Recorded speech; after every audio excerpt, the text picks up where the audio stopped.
Okay, hello everybody.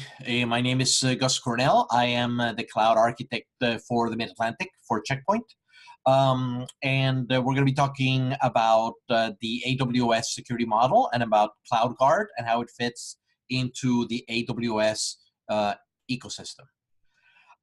So to start things rolling, the first question that I usually get whenever I'm talking about CloudGuard and AWS is, what about the native AWS security? What about security groups? What about the WAFs? What about things like guard duty in AWS? Well, starting with the security groups are very powerful. They are mainly, however, access control at layers 3 and 4.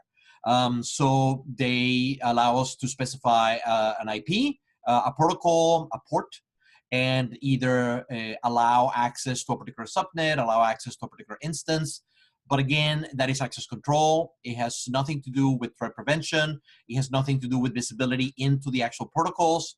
So there's a lot of threat attack vectors that are left unprotected by the AWS security groups.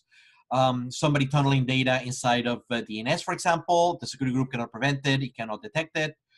Somebody mining cryptocurrency, again, it cannot prevent it or detect it. Maybe malware is propagating over the SQL ports, pretending to be SQL, or any port, actually.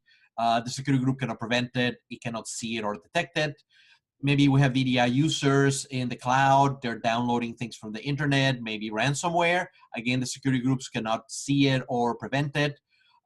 Maybe we have contractors working and developing applications, and they may be exfiltrating data. They may be copying proprietary code or resources from the company. Again, security groups cannot prevent it. They cannot even see it. Attacks from the inside. The SQL injections attacks from the inside. Again, security groups cannot see or prevent them. Maybe TCP sessions are having open for days or years between VMs inside of the cloud. Again, the security groups cannot see it or prevent them. Internal VMs connecting to outside sites that are dangerous, maybe bot CNC sites. Again, nothing, no way to detect it or prevent it on a security group. Maybe we have employees that are internally scanning for open ports. They have some access and they want to see, they're poking around to see what kind of extra access they can get and what ports are open internally. There is no way for the security group to see or prevent that activity. Finally, maybe we're doing segmentation inside of the cloud, which is something that we should do. And we need connectivity between the multiple segments. Usually this type of transit connectivity systems are done with virtual routers, but virtual routers, again, have no visibility into the inner protocols. So a much granular and secure way to do the transit communications is with something like CloudGuard, which can not only build the tunnels, but deep inspect the data that's moving across and catch things that may be infected trying to move from one environment to the other. Another question that I get is about host agents. Okay, well, yes, security groups cannot detect threats, but host IDS, host IPS, the new agents that monitor processes inside of the VMs can. Same thing, log analyzers. AWS has very powerful logging capabilities, and you can comb through those logs looking for things that are not fully kosher, that should maybe perhaps not be there. But that still leaves a lot of attack vectors open and no way to address them. First thing I'd like to point out is host agents and log analysis are after the fact notifications. By the time you see a host agent report something, by the time you see a log, see something, the infection is already in your host, and your host needs remediation, needs to be isolated.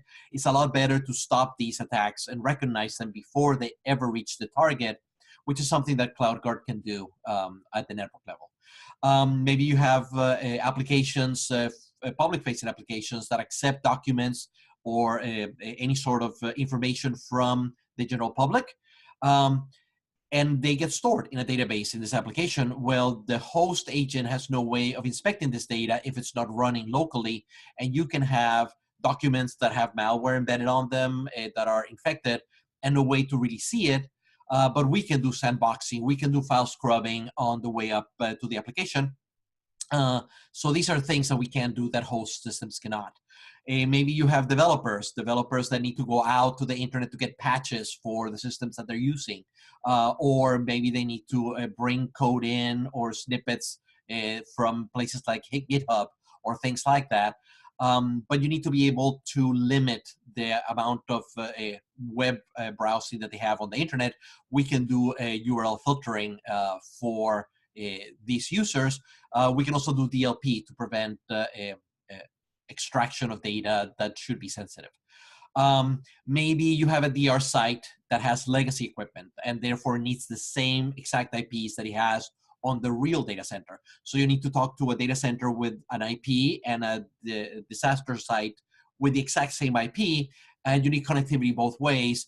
We can do this. We can allow double NATing at both ends and allow this communication in a secure way. Again, agents and logs cannot do this. Maybe you have remote administrators that need to come in. We allow them to come in with their own resources, with their own equipment, without the need to do RDP sessions to Bastion hosts or SSH sessions to Bastion hosts, which expands the resources and protocols that get analyzed.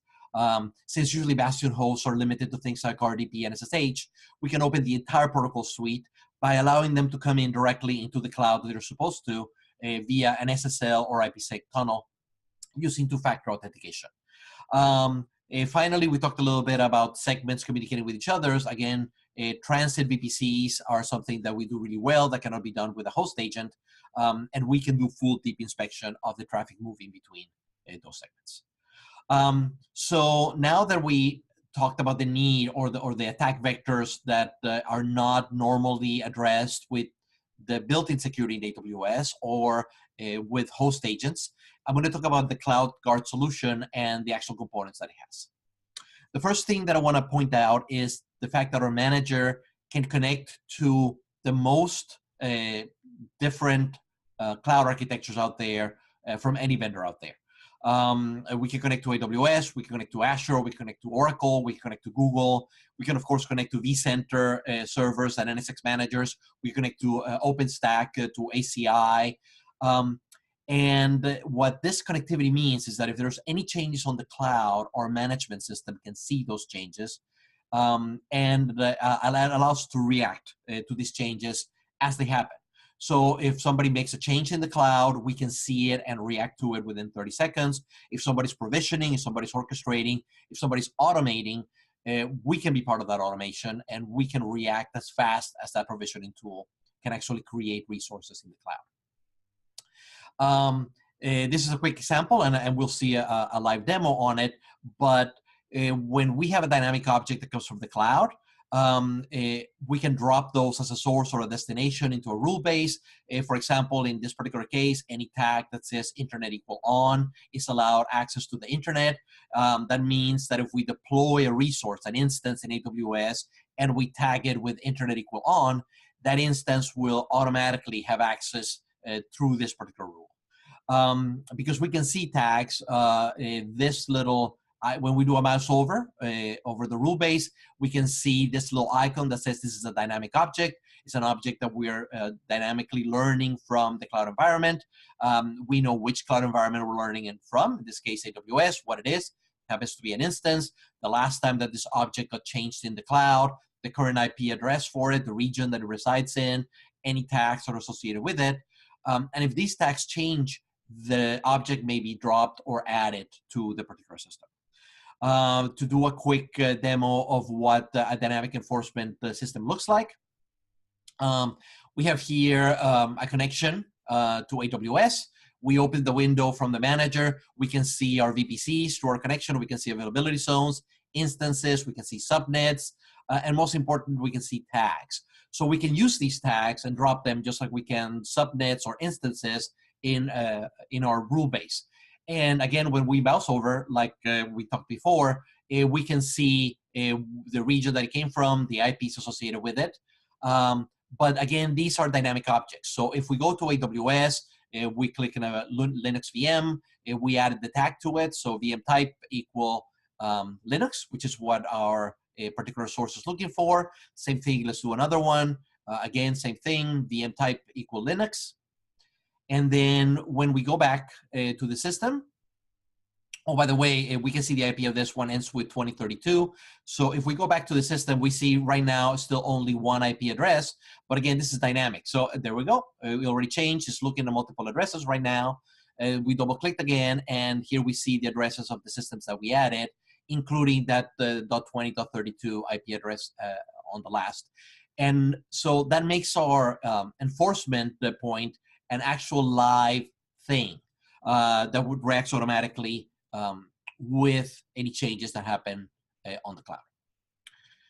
Okay, moving on, we just saw this. These are dynamic objects. These are the window, what it looks like when we go into the AWS connection. So I'm going to talk about logs. We are connecting and syncing with changes. We are learning about VPC, subnets, instances, tags. All these changes get synced into the manager. The manager, in turn, pushes all that information to the enforcement points, whether they're physical enforcement points, appliances that are maybe in your data center, or whether they are VM enforcement points in AWS or Azure or Google or any other cloud. These dynamic objects are enforceable on any of these enforcement points. And since all this information is coming into the manager, when we do a log about connectivity, about something that got dropped, about something that got allowed, that log includes details as to the cloud that the object is located in, the IP address of the object, of course, the name of the instance, any tags that are associated with that object. All those become part of the logs, not just an IP address, particular information. The second component of CloudGuard is the enforcement gateway. We talked about enforcement in the physical world. We talked about enforcement on the cloud. When we're enforcing on the cloud, the VMs that we use for enforcement are running the exact same software that our appliances are running. So everything that we can enforce in an appliance, anything that we can do, we can replicate in the cloud. We can do bot detection. We can do IPS-IDS. We can do, of course, any next generation firewalling, application signature detection. We can do things like side-to-side VPN termination or remote access. Again, if it's something that we can do with an appliance, it is something that we can do in the cloud because we're running the exact same OS. We're running the exact same processes in there. The final piece that I want to talk about is the version of the manager. Version R80.10, R80.20 just came out, has a built-in RESTful API, which means it's what allows us to connect at the API level with the cloud and learn and sync changes that happen. But it also allows us to provision, orchestrate, and automate the instructions because we can pass on these instructions through scripting because of this API. So security becomes a live thing. It becomes something that can react very quickly to automated changes or to manual changes because we can make it part of the automation. And we can react to provisioning systems like Ansible, like Terraform, which will lead me to show some of the things that we can do with Ansible, for example. Here we go. I have an Ansible playbook on this end, which I just started, and I am diagramming basically what the Ansible playbook is doing. I just created a reference architecture VPC. I'm adding subnets. I'm adding checkpoint gateways. I'm adding Unix hosts. I'm adding a manager. Brand new managers being created. I added what we call the South Hub for internal communications. We added multiple spokes and subnets in them. I am now populating the spokes with Windows systems and Linux systems. I am also going to be adding internet connectivity to all of these spokes. And I'm going to be adding checkpoint gateways into the systems as well. As we can see here, again, all this is done by the playbook. We can see the resources come up on this window down here. Now we're collecting all the dynamic addressing that AWS gave us, and we're injecting that via the API to the manager. So what we did is we used Ansible to build an entire setup. This was, of course, accelerated. This takes about 30 minutes in real time. But everything in here was built through a playbook, and that includes, of course, the manager that we're going to go ahead and connect to right now. So if we click on the manager and we connect, again, this is a brand new manager that got created. All these resources defined inside of the manager got created by using the playbook. So we did not create any of this manually. Same thing with the rules. I only added 3 rules, but I added these rules through the Ansible playbook. And finally, we did do some VPN connectivity between the spokes, and we've actually built a hub and spoke VPN through the API calls. We added some of the gateways that we created as our center gateways. We added some of the gateways that we created as our satellite gateways, but everything was automated. And it's this automation that makes the API in R80 so powerful. So moving on. Licensing is usually the next point that we normally talk about. We, unlike other vendors, we don't license models inside of the cloud. All we care about is deployed cores, deployed vCPUs. So you can deploy gateways with 2 cores, 4 cores, 16 cores, 24 cores. You can deploy 5 gateways with 16 cores. You can deploy 8 gateways with 2 cores. All you do is you count the number of cores that you're deploying, and then you license those cores on the manager. Once those cores are licensed, let's say you have 100 cores licensed to your manager, you can deploy them on any public cloud in any way that you want. If you started deploying them as 8-core gateways, but then decided you wanted to make those 16 cores, you just basically distribute more cores from your center pool into those. If you went down from 8 to 4, those cores go back into the central licensing pool, and you can redeploy them on a separate gateway. You can deploy them on a separate cloud. So we have probably the most flexible licensing model in the cloud today. And of course, in addition to that, we do pay-as-you-go support as well. So if you don't mind being charged full retail by the minute, and it does make sense for short intervals. You have a gateway that exists only for a couple of days or a couple of weeks or even a couple of months. You may not want to buy a full license for it. You may want to do a pay-as-you-go, and that is fully supported as well. So let's take a look at some common deployments, some things that people do in AWS when they deploy CloudGuard. We're going to start with the standard cloud system that most people have. They have a corporate site. It has a VPN to the cloud. That cloud may have an internet gateway or not, maybe a NAT gateway to talk out of that. And we have some environments in there, maybe a development environment or a test or some production environments. Maybe we deployed a WAF. But again, we are confined to things like a WAF is a web application firewall. It is only looking at web protocols and only inbound web protocols. We don't have any security at the cloud level between the cloud and corporate. Maybe we have a firewall down at the cloud, but this is the standard environment that we come into. So the first thing that we do is we recommend, of course, CloudGuard at the boundaries. We recommend a CloudGuard system at the connection to the internet. That gives you all the visibility that a WAF would for web protocols, but it gives you deep inspection into every other protocol as well. So if you're running things that are not web-based, things like RDP, things like scanning protocols or whatever, we can actually do a deep inspection into those incoming protocols way beyond the regular WAF, which we can still do. If you're looking for cross-site scripting, if you're looking for SQL injection, basically the OWASP top 10, we can fully do that just as well as a WAF can. We normally add a boundary at the cloud level.